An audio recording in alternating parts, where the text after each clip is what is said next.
a local favorite since 1981. They offer one of the most extensive menus in the Twin Cities. Favorites include the sesame chicken, imperial beef, and Peking duck. The Great Wall Restaurant is located off 45th and France, with takeout available too. More at greatwallrestaurant.us. Nightingale on 26th and Lyndale is the ultimate venue for unforgettable gatherings. Whether big or small, your event will be a hit with delicious food and drinks served in a warm and inviting atmosphere. Plus, Chef Carrie's special creations add that extra touch. Craft cocktails, curated drinks, and a diverse menu make Nightingale perfect for any celebration. More at nightingalempls.com. Hi, I'm Scott Shambot from Shambot Family Dentistry. We're the fear-free, shame-free dental office. If you're having a dental emergency, we'll try and get you in the same day you call because we don't like to see anyone in pain. And we'll help you get through every appointment in the most pain-free way possible. As my daughter Rachel says, if you don't see my dad, please see another dentist. Take care of your teeth because they're the only ones you get. Shamblat Family Dentistry in Hopkins and St. Paul. Find them online at shamblatfamilydentistry.com or call 1-800-FIX-MY-TEETH. This is Chad, owner of AM 950. Our station is located on a marsh, and we do our best not to disturb that environment. So I was thrilled to discover Natural Lawn. Their safer products and soil tests ensure that your lawn will be healthy, lush, and green. I don't even have to worry about bringing my furry friend to the station, thanks to the great care from Natural Lawn. I highly recommend Natural Lawn to keep your lawn beautiful, healthy, without compromising safety and sustainability. More at naturalawn.com. Hey, Cudahy to all my friends and relatives in 4 directions. This is Robert Pilot of Native Roots Radio presents I'm Awake. I'm here to ask you for your support. Finding honest Native-centered news is not easy. But with your support, we're able to provide accurate information about Standing Rock, Line 3, treaty violations, and COVID-19 in our Native communities. Please visit Native Roots Radio Network on Patreon and donate if you can. That's Native Roots Radio Network on Patreon. Pinigigi, and thank you for your support. With a look at your AM 950 weather, I'm Patrick Lilia. Tonight, cloudy with a low of 45. Then Thursday, clearing skies with a low of 55. Spring has arrived, and it's time to take a good look at your lawn. If there are brown spots or bare patches, Natural Lawn can help. Natural Lawn takes an organic approach that's safe for both people and pets. Don't wait for summer and contact Natural Lawn today. Go to naturalawn.com.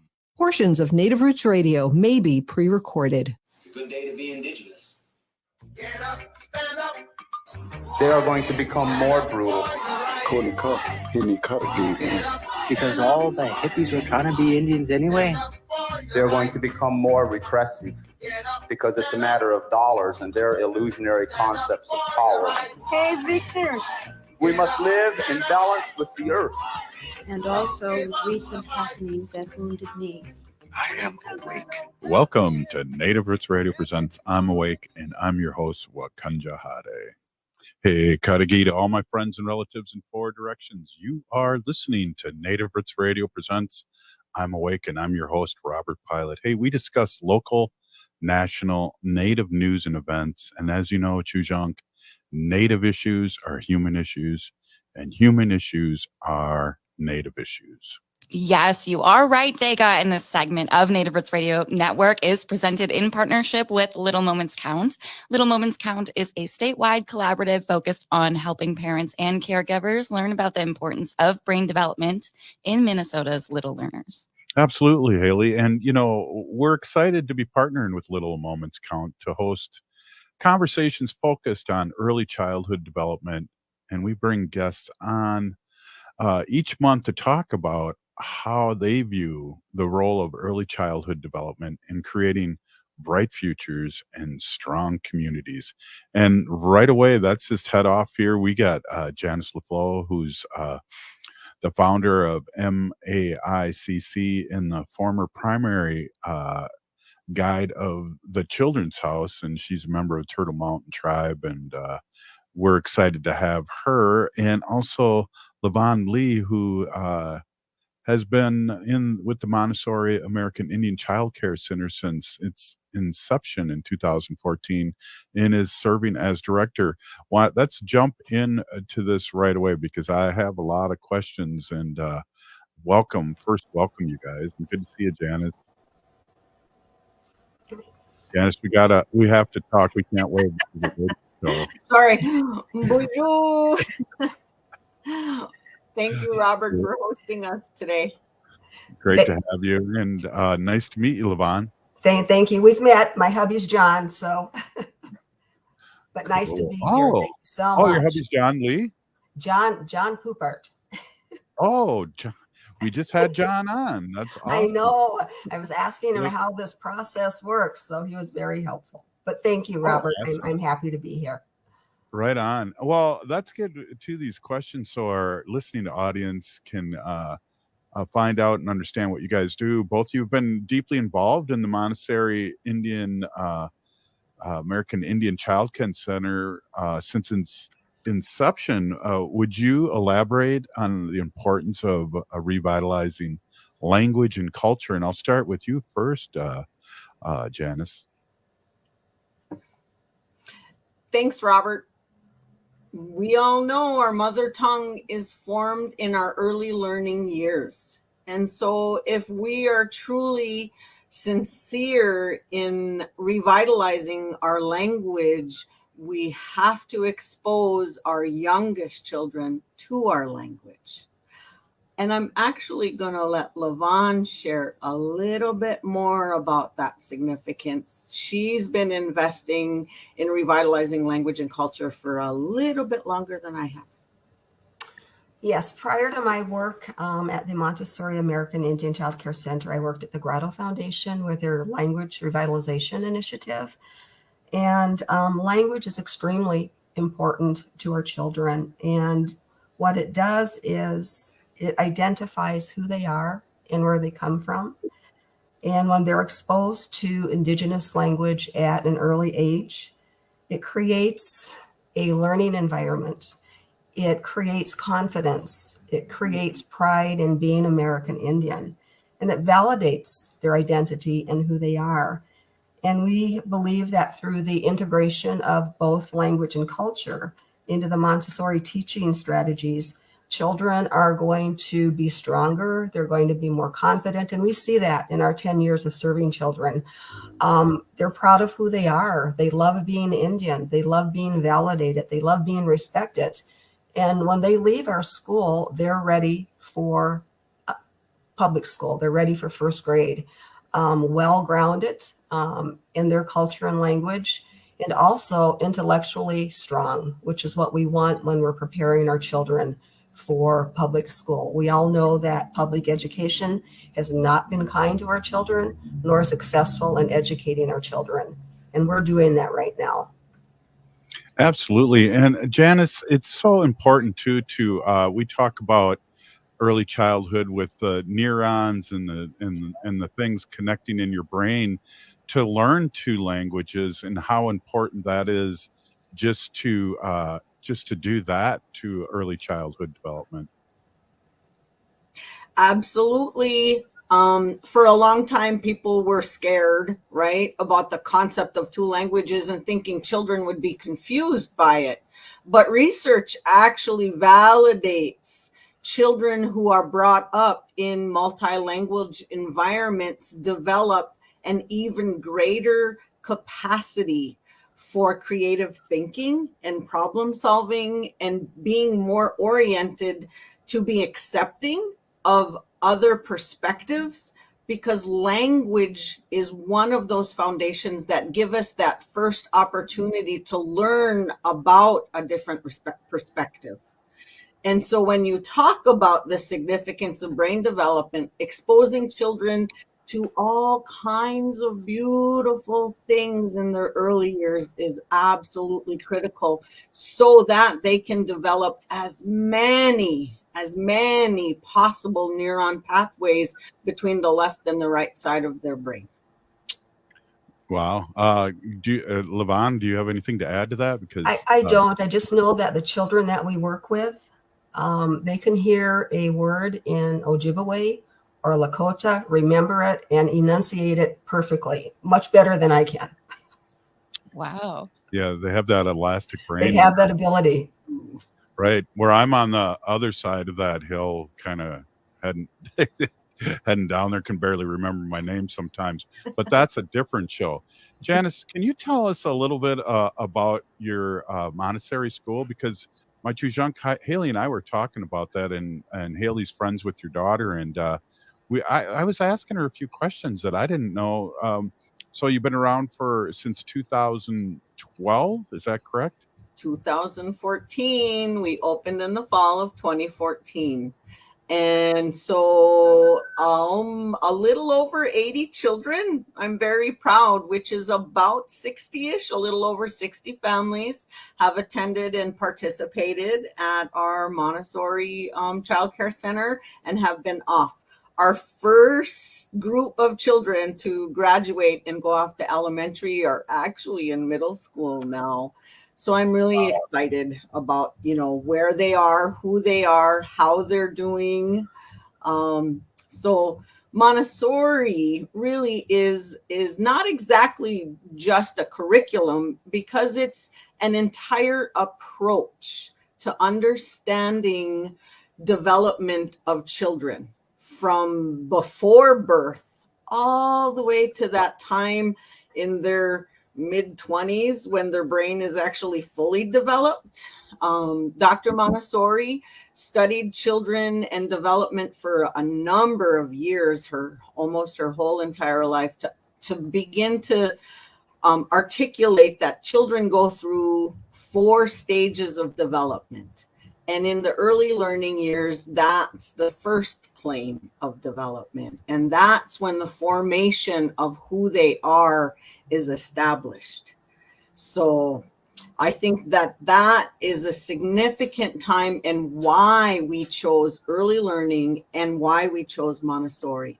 We really do get to understand and recognize all of the aspects of development and want to surround our children with all of those beautiful things. Wow, that was beautiful what you said there. Hey, we're going to take a quick break here, and we got to pay the bills. You're listening to Native Roots Radio presents I'm Awake, and I'm with LaVon Lee and Janice LaFloe, along with producer Hal Cherry. How do you like that, Haley? Love it. Stay with us.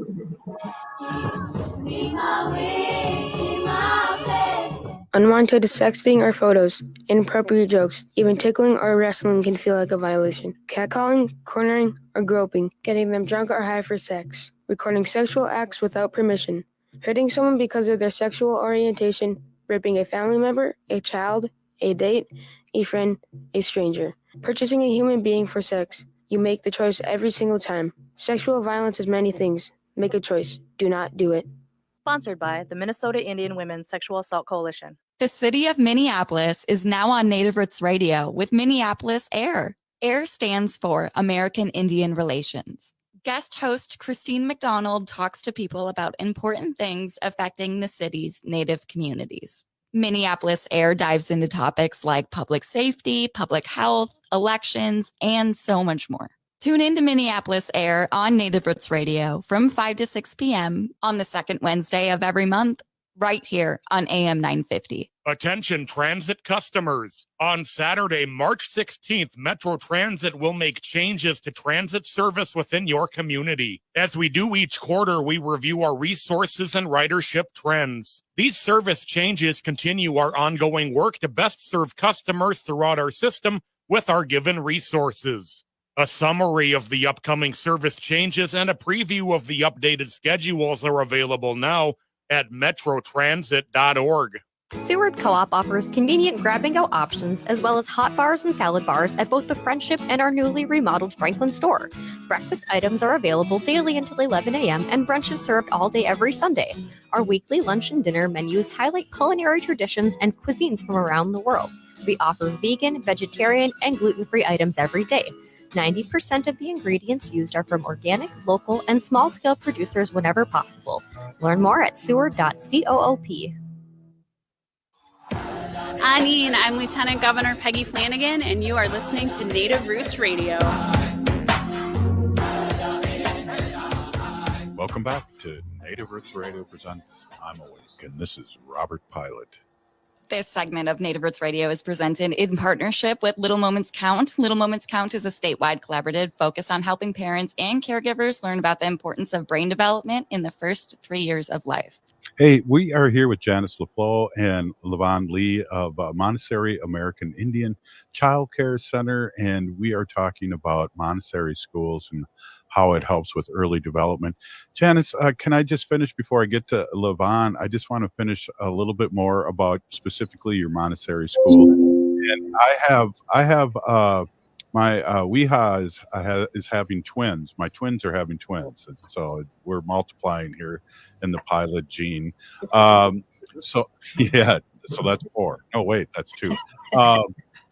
But so her husband's Ojibwe and she's Ho-Chunk, of course. And looking into the Montessori, is there a cost to your school? What's the process to get somebody in your school, in your Montessori?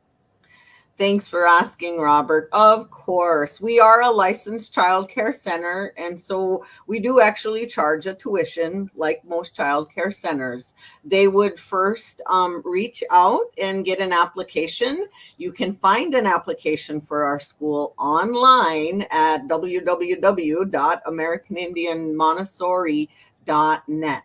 So the very first step is to actually fill out an application to attend the school. We will reach back and begin a conversation about what it is. There are things that are required as a licensed childcare center. And then we can talk about what the financial needs of families are. There are public dollars available to help support low-income families. We also offer internal scholarships based on being over income for public scholarships. And so I'm always more than happy to begin a conversation. We never turn a family away who cannot afford to pay, and that's an important part of our mission. Yeah, it is. Oh, wow. Thank you for that information. LaVon, as somebody deeply connected to the Oglala Lakota Nation, could you share how Indigenous values are woven into the fabric of MAICC's educational approach? Yes. Actually, we use not only Oglala Lakota values in our 7 teachings, but we also use the Ojibwe grandfather teachings as well. And those teachings, we do that by role modeling behaviors. We want our children to grow up kind. We want them to be generous. We want them to be giving, compassionate, show humility, have empathy for each other. And that's really important in our values. And we see that in our children every day. I can give you an example of a child one day that was feeling sad and just sitting alone. And 3 or 4 of the children just intuitively got up from the work that they were doing, went over to the child that was feeling sad, and they all kind of surrounded this child and hugged this child. And it was just so natural to do that. And that's part of our values. The values are integrated into the curriculum, into everything we do. And I just want to say that those values are extremely important to children's development. I think everybody is familiar with the boarding school era. And we know that children were removed from their homes. They were placed in boarding schools. They were removed from their communities. And they lost their culture. They lost their language. They lost their identity. And if you look at those old pictures in history books, you'll see photos of children with no smiles. You see the sadness in their eyes.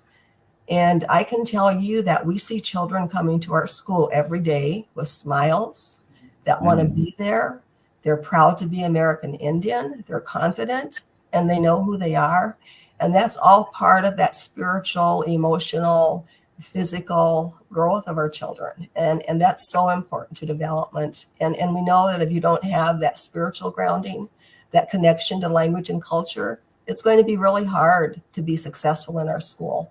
And as I said earlier, our children are leaving us confident and they're going to change the world for us. Wow, that's awesome. And, you know, a lot of, give me a lot of applause, Janice, for breaking the cycle that that's been handed to us for generations. So that's a beautiful thing that you're doing. Thank you, Robert. We have a overinvestment to make to compensate for the generations and to make up, right? So I hope that that's a lot of what we're able to do, is to give them the best and the most beautiful opportunity. Yeah. I mean, both of you are in the community. I see you all around. And I know, Janice, you work extensively in the American Indian community in St. Paul before you're, starting the Montessori journey. What strategies have you found effective in engaging parents and caregivers? Because I know, as a former high school teacher here it's hard to engage sometimes the parents. Absolutely. It's really foundational because our little ones truly rely on their parents at this age. We work really closely and are in daily contact with families about how things are going and the kinds of things we want to promote at home. The stability of routine is absolutely critical. And we talk about that often. We actually have what we provide is a family nest. So we take it from that cultural perspective of working together. It takes more than Miss Janice, and it takes more than the children's house. It takes the parents' cooperation and willingness. We've learned over the years that our parents are our best advocates. I don't do a lot of advertising because I have more than enough referrals coming in the door from our very happy, proud parents doing that advocating and referring for us. And so that's testimony to how much they actually embrace what we're doing, believe in what we're doing, participate in what we're doing, and see it in their children. And so those engagement strategies really is to accept parents and children where they're at and then begin a journey together. We talk about that often. We're not doing it alone. We're working on this together. So when children actually begin to start demonstrating some of those shifts and changes, parents immediately start saying, how did you do that? Why don't they do that for me? And so we have many conversations about how we can do it together. That's awesome. And I'm wondering too, because we're all over the country and we're on 20 stations daily. Can you give your website or how to get a hold of you, or your Facebook, if there's people interested across the country in mirroring what you do?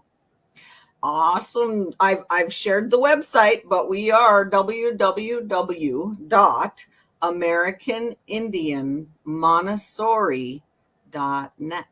And we're located in St. Paul. You can reach us also by calling 651-478-1189. Our website has all of our staff and our emails to access as well. And we are very interested in spreading what we do to other communities, particularly our tribal communities. It's a big part of our vision to be the premier model. You can only be a great model if others are willing to follow.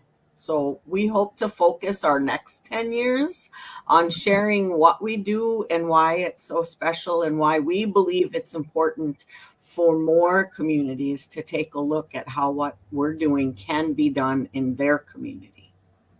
Wow. Good words. Good words.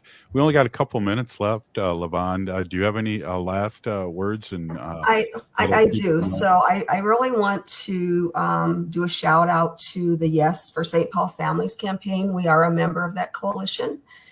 And I think it's really important that families and grandmas and parents and uncles and aunties and extended families that have and really care about access to learning, affordable learning, opportunities for culturally relevant learning, go to the polls this fall and vote. I think childcare is extremely expensive. And as Janice said, we never turn a child away. but all children deserve access. So really encourage parents and family members, all those kinship systems that we have in our community, to go out and support this initiative. All of our children and all of our communities will benefit from this initiative. Well, I agree, LaVon, and we talk about Montessori schools and childcare, how much more those young ones are ahead of the game than people that can't participate in this. It's an amazing social experience for them, and they learn so much. LaVon, you agree? I do agree. I do agree. And I'm just going to take one moment to say that the Montessori education is over 150 years old. It's a method that works in our community. It's child-centered, and the child is considered sacred. Montessori, just as we consider the child sacred. Many compatibilities between our culture and Montessori. Wow. Janice, you got 30 seconds here. I just want to say I've been trying to get you on my show for 7 years, and glad you're here today. Thanks, Robert. I knew the shout out and the challenge would come, and I absolutely am so pleased to be a part of sharing. And we will have to schedule another time so we can continue to share about some of the amazing work. Perhaps the family can join us next time. That'd be great. That would be great. Doors open anytime, Janice. All seriousness, really. Thank you so much, both you, Peony Gigi, to both you for coming on. Thank you, Robert. Thank you. Right on. Hey, Native Roots Radio, we have Arvina Martin up next. Stay with us. Attention transit customers. On Saturday, March 16th, Metro Transit will make changes to transit service within your community. As we do each quarter, we review our resources and ridership trends. These service changes continue our ongoing work to best serve customers throughout our system with our given resources. A summary of the upcoming service changes and a preview of the updated schedules are available now at metrotransit.org. As nature awakens this spring, let's awaken to the call of protection. Native brothers and sisters, let's bloom together by getting vaccinated against COVID-19. Let's nurture our heritage and safeguard our futures, one vaccination at a time. So be a vaccinative this spring by protecting yourself and others in our Native community. Whether you're due for an updated vaccine or just getting started, all COVID vaccines offer vital protection against severe illness. For our elders over 65, the latest vaccine is recommended by the CDC to maintain protection. So spring forward with strength, Native communities. Embrace the renewal of the season and safeguard our traditions by getting vaccinated against COVID-19. For more information, including details about clinics offering free vaccines, visit vaccines.gov. That's vaccines.gov. This message is brought to you in partnership with the Minnesota Department of Health. Doherty Family College at the University of St. Thomas is your pathway to a bachelor's degree. Located in downtown Minneapolis, Doherty Family College offers an affordable education that includes free textbooks, a laptop, meals, career coaches, and a Metro Transit pass. As a full-time Doherty Family College student, you'll benefit from mentorship from St. Thomas faculty, along with paid internships and support from Minnesota's largest private college. Ready to turn your dreams into reality? Apply now at dfc.stthomas.edu. Doherty Family College, your journey to success starts here. Minnesota has the only original wolf population in the continental United States. And 80% of Minnesotans believe the wolf should be protected. Howling for Wolves is asking Minnesotans to respect our true wildlife manager, the wolf.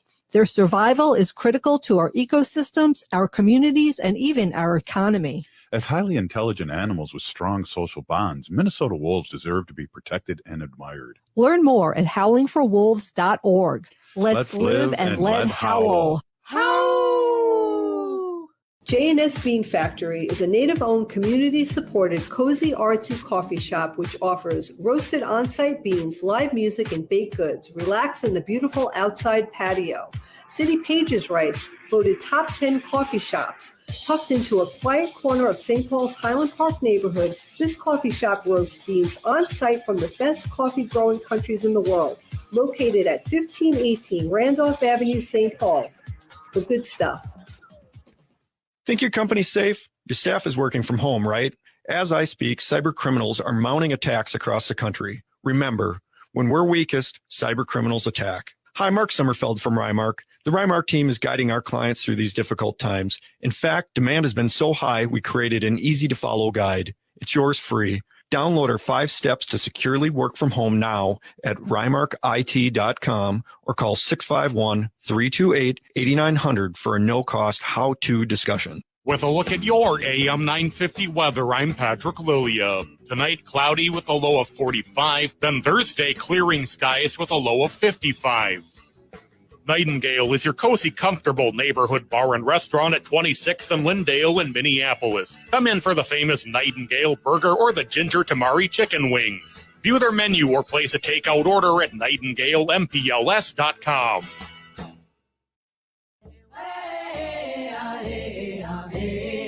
Hi, I'm Jane Fonda, and you're listening to Native Roots Radio. And we're back to Native Roots Radio presents I'm Awake, and this is Robert Pilot. This portion of the show is supported by Native American Community Clinic, or NAC, in Minneapolis, honoring health and tradition. Hey, we are excited as always. Now it's a full Ho-Chunk radio show happening right now, and we have our friend Arvina Martin, CEO and director of Emerge Wisconsin, and we love checking in our friends in Wisconsin and Madison and talking a little politics and what's happening with Emerge. Welcome, Arvina. We've missed you. Oh, yeah, we have to have our 5/4 Ho-Chunk day. Always. That's funny. That's funny. Yeah. It's good to be back. It's been a bit. Well, I noticed too that Haley said you weren't able to come on last week, and then all of a sudden it popped up in my feed that you were a star of some kind of you were a speaker at some kind of event happening. Of course she can't come on. She's busy doing her thing. Yeah, I was speaking last Wednesday night at the an event for the Wisconsin Democratic Party, talking about Tribes 101. So we talked a little bit about sovereignty and what that means, and how sovereignty and tribal sovereignty are the same thing, and why tribal sovereignty is important, and why the concept of tribal sovereignty is different than what the federal government is peddling.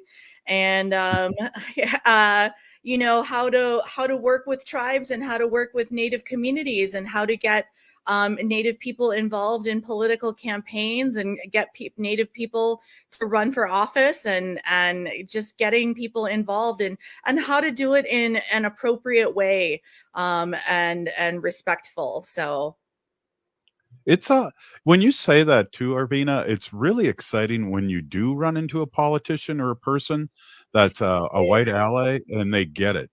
That really, really excites me. And it's work like you do and our ancestors and other people, and the work that they put in too to learn. But when you do things like that, and I remember seeing your 101 on Native sovereignty when I was in Wisconsin, it's just amazing that people want to learn, and in a good way. So bravo to you, and bravo to the people that really get engaged with it. thank you so much. Yeah, I was telling people that, even something as simple as learning how to say hello in that particular community, in their language is kind of a nice little first step, you're making the attempt to learn, and learn the language of the people whose land you live on. And making, it is just a first little tiny step, but it's one that people appreciate, because so few people do it, that sometimes some of these things that we think of, or that people would think of as common courtesies, are not so common, and people are shocked at the reaction it gets, because one would think that acting in a certain way when reaching out to tribal communities, or wanting to host events jointly with a tribal community, or something like that, that the respect that is shown, you would think that more people would do that, but you would be wrong. There's a lot of people that just come in, and I mean, you guys know this, they come in and demand, use of a space, or demand someone come in and talk to their class about A, B, or C, and don't think anything about the time that they're asking, or the emotional labor that they're asking somebody to do, or asking someone to come in and say, we want to do a land acknowledgement, and like, does the tribe care? Like, why are you, what's the point? What is your ultimate goal in doing this? And kind of getting them to think about what their actions, are they performative, or are they actually helpful to the community that they're trying to build relationships with? So Yeah, exactly. Hey, we're here with Executive Director of Merge Wisconsin, Arvina Martin, and I've been in discussion with the land acknowledgments, and I think it was exciting at first when asked to do that, and now it's like you said, is this performative, or are you making you feel better? And who's the land acknowledgement for? And I know in Ho Chunk and, here in Minnesota, the Ojibwe and Dakota know, and especially the Dakota here in Minnesota know that this is their land. Yeah. Well, and it's funny too, because people will come in and you're like, yep, I sure feel acknowledged. Like, thumbs up. Great. Now what? And Yeah, exactly. Well, what is your feeling about the Biden and Trump race in Wisconsin? Because I know what my feeling is, and I feel like we're all sick of the orange one hasn't won the last two elections. 3 million votes the first time and 8 million the next. And Wisconsin was a heavy duty partner in overthrowing him. And I feel like we are doing so much better, and the mass media is the one that's driving this race, talking about it being so close. I think that Democrats in Wisconsin and in Minnesota as well, but anybody who doesn't want to see a Trump second term is going to have to work really hard, and we're going to all have to do something. Whether that is making sure that we get to the polls ourselves, making sure we do that at least is going to be a big deal. Maybe we can help get some of our friends and relatives. Maybe we have some of our elder relatives that we can help get to the polls, or friends and relatives, that have maybe they don't have cars, giving people rides to the polls, or remembering to remind people, just and then I'll get into where I think we're at, but when people there's so many studies that people do on behavior and voting behavior, and one of the biggest things that makes that will predict whether someone goes to the polls and goes to cast their ballot is if they make a plan to vote. So if you talk to me on election day and I've asked you if you have voted yet, and you say you haven't, the next thing out of my mouth, guaranteed on election day, is going to be, oh, okay, so are you going to go vote on your way home from work? Okay, so you're going to stop by, so you're going to drive from work to your polling place, before you pick up dinner, before you go home, and you help them make that concrete plan in their head.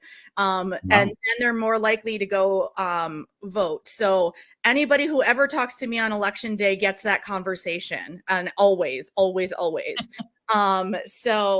And then, if they're like, oh, well, I don't know, or, oh, I got to do this. Well, then you help them problem solve, and then help them make that plan.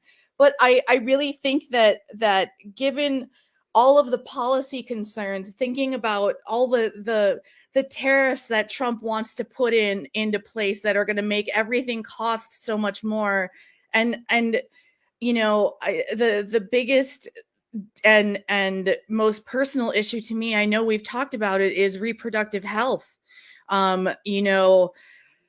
Wisconsin has one of those archaic laws about abortion that happened before, that was put into law before Wisconsin was a state, just like our let me go through all the states that start with A before I get to Arizona. But and though that's an issue that is very, very important to so many people, and not just people who identify as women. That it's going to be, it's such an important issue, and it affects all of us. And so we need to be talking about that, because we don't know what they're going to take after they take this. They're going to take birth control, and how many of us use birth control to manage symptoms for for conditions that have nothing to do with giving birth. It's what if we keep talking about issues like this, then Wisconsin and Minnesota are both going to stay blue. But we need to keep talking about these and how they affect our everyday lives, because they absolutely do. And they affect our children's lives. And it terrifies me. We're actually at Emerge going to be working on an event that we're going to be talking called Women Talk Politics Day.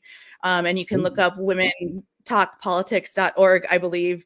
And it is going to be on May 2nd this year. And that is the 1 year anniversary the anniversary of the Dobbs decision. So we encourage all women to talk politics that day with your friends, and talk about how they affect you, because they do. Anybody who talks about, I don't like to talk about it because it doesn't have anything to do with my life. It does. It has everything to do with, how you protect your health, how you look at your paycheck, how you afford all of your groceries and the gasoline that you put in your car. All of these things are things that are going to be determined by the next election. I mean, and, not to mention democracy as we know it. Yeah, to vote absolutely. on the guy that said he would be a dictator on day one. Yep, So. exactly. And his last presidency, on day 2, he signed the Dakota Access Pipeline, and he said, "Drill, baby, drill." That was the second day. That wasn't the third day. That Nope. wasn't the 10th day. That was the second day, and that was a direct attack at our native neighbors in the Dakotas. Exactly. Hey, we're here with Executive Director of Emerge Wisconsin, Arvina Martin. We're going to be right back after this short break. Please stay with us. The city of Minneapolis is now on Native Roots Radio with Minneapolis AIR. AIR stands for American Indian Relations. Guest host Christine McDonald talks to people about important things affecting the city's Native communities. Minneapolis AIR dives into topics like public safety, public health, elections, and so much more. Tune in to Minneapolis AIR on Native Roots Radio from 5 to 6 p.m. on the second Wednesday of every month, right here on AM 950. As we gear up for American Indian Celebration Month in May, it's crucial to prioritize our health, especially with celebrations on the horizon. If you start feeling off, like a fever, a tickle in the throat, or heavy fatigue, don't ignore it. Take an at-home COVID-19 test right away. And remember, if you're not feeling well, it's okay to stay home. Your health comes first. A quick note on COVID testing. The Minnesota Department of Health's free COVID-19 at-home testing program has ended. But don't worry, if you're uninsured, you can still find no-cost tests using the CDC's COVID-19 testing locator. If you have health insurance, you might be eligible for free tests or reimbursement for testing expenses. Just ask your local pharmacy or health insurance provider for more information. Stay informed, stay protected. Let's prioritize our health this American Indian Celebration Month in May and ensure our communities and elders remain safe and healthy. This message is brought to you in partnership with the Minnesota Department of Health. Visit health.state.mn.us. Hi, I'm Chuck Manette, owner of Native Concrete and Masonry. Whether it's cracks in your existing sidewalks, steps, chimney restoration, or a whole new project, You can trust our team to ensure satisfaction through detailed planning and precision. Native Concrete and Masonry is a Native American-owned business, and we have worked with our clients throughout the Twin Cities metro area. We work closely with our clients to accomplish our initiatives. Learn more at nativeconcretemasonry.com.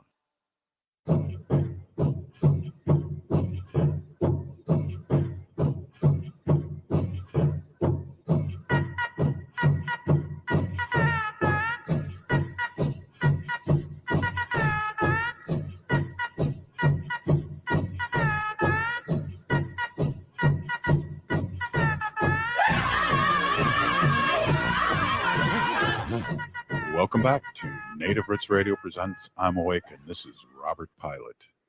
This portion of the show is supported by Howling for Wolves, protecting wolves for future generations. How? I never know if I'm still on there when it's time.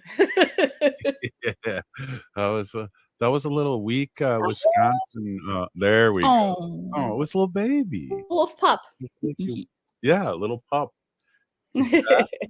Oh, Wendy just howled in the other room. Yay. Hey, let's talk a little bit. We are here with Arvina Martin, Executive Director of Emerge Wisconsin. And our friend, Lieutenant Governor, was in Wisconsin this past weekend. Yes. And what a rock star, huh? Yes, I was so jealous. I was unable to make it because I have an old age injury. I have a lumbar something in my back that is slipped, and so I couldn't sit in the car to drive up to Black River. So I missed it, but I heard that she rallied all of the troops to kind of get people excited. And I think, did she also participate in one of the congressional district conferences or conventions? I don't know. I saw my Facebook feed was full of a lot of happy brown faces. They saw her. Well, I don't know if Haley can answer that, because I don't know. We had her on, as we usually do every other week, but it was fun because the Biden administration reached out to us again to have a special guest, and because we've had the vice president's husband on, and we've had so we've been rocking and rolling, and then we get somebody that's normally on our show. It was kind of funny, but we took the opportunity. Yeah, she's an outstanding surrogate. She's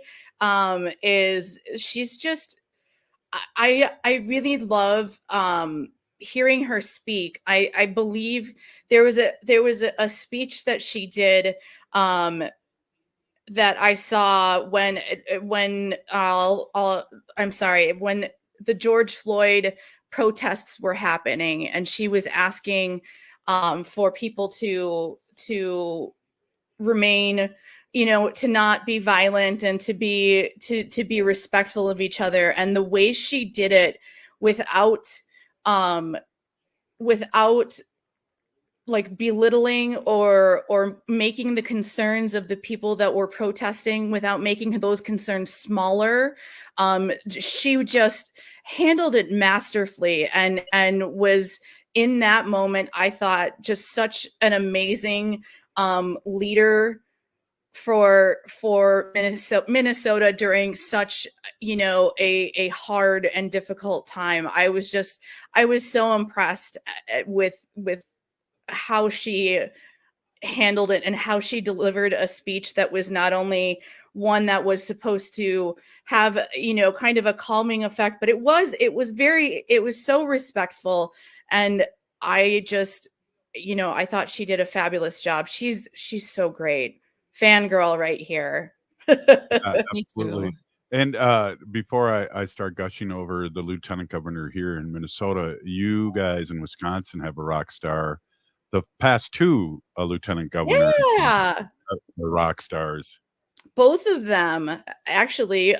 Former Lieutenant Governor Mandela Barnes was outstanding. He had a wonderful relationship with tribes, and our current Lieutenant Governor Sarah Rodriguez is also doing a great job at building those relationships with tribes. I know one of her first trips was to go up to Oneida, and she just literally said, I want to see what you guys are proud of. Show off what, what you want to show off.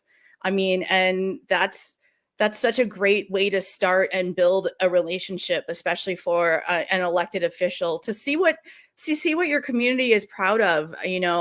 Everybody, we get so caught up in the trauma porn and the things that are not going well, that we forget to share our success stories and share off the resilience that our people have, because we sure as heck are resilient. We're still here, Wow, 500 years later. Arvina, we've really missed you.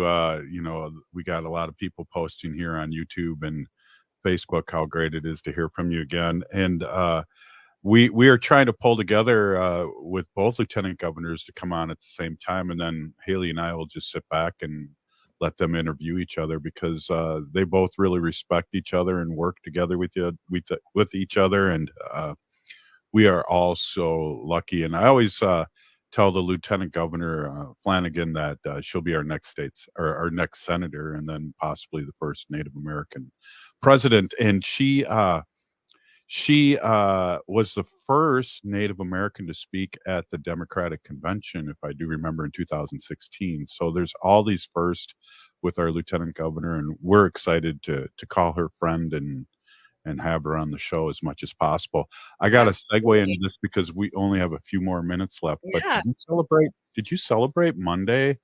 I was so happy Monday because it was somebody had to go to court. Somebody had to go to court.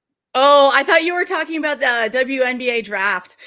Well, let's talk about that. That was a beautiful thing. And Minnesota linked American on the team, and we're reaching out to try and get her on. But absolutely.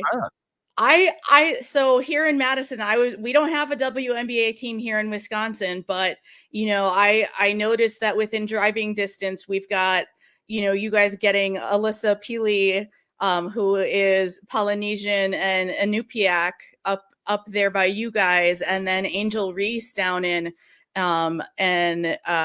Chicago, and then there was another one whose name I don't remember, who is also outstanding. Haley is racking her brain. Oh, is it like a Cardozo or something like that? Oh, yes, that is the right last name. I can't think of her first name right now. Yeah, so I'm gonna have to come up and get tickets and like buy some jerseys, and I hope they make some jerseys that are inspired by her heritage, because I want some of those ones. Absolutely, definitely.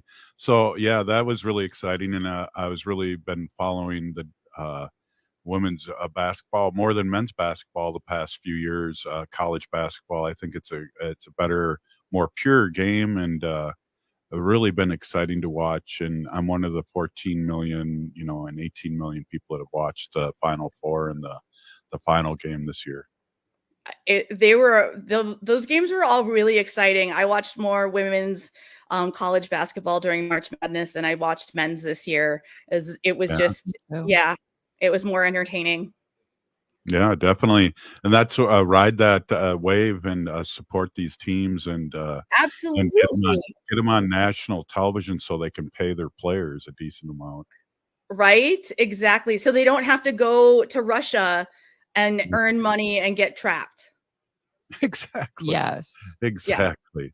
Yeah. Great point. And I'm glad you brought that up. I also was like, Monday for me was a big thing too, because the orange one was in court, and and he had his nap in court yesterday. Yeah. Someone was a little asleep. Someone went hamu in court. One of the things that I want to just say, and we talked to the Lieutenant Governor, and we bring it up all the time, Arvina, is that we respect our elders. If you're 81 or 80, I mean, there's a lot of people doing things that are 80 now, as opposed to when I was a kid, when 60 was old. People are moving and grooving still at 80, and we respect our elders as natives. We got a minute left. What are your thoughts? Yeah, I remember, what is the other saying, that there are some people who are elders and then there's other people that are just old. Yeah. I love that. Yep, that's a good one. Yeah. So Hey, Arvina, thanks for coming on, and we've missed you. We got to have you on again real soon, and we'll give a shout out real quick. You're executive director of Emerge Wisconsin. Let everyone know how to get a hold of you. Yeah, go to email me at arvina@emergewi.org, or check us out at wi.emergeamerica.org. The big Peeny Gigi. Hey, we're still here. We are the 7th generation. This has been Native Roots Radio. Free Leonard Peltier now. As winter bids farewell, step into spring adventure with Next Chapter Booksellers.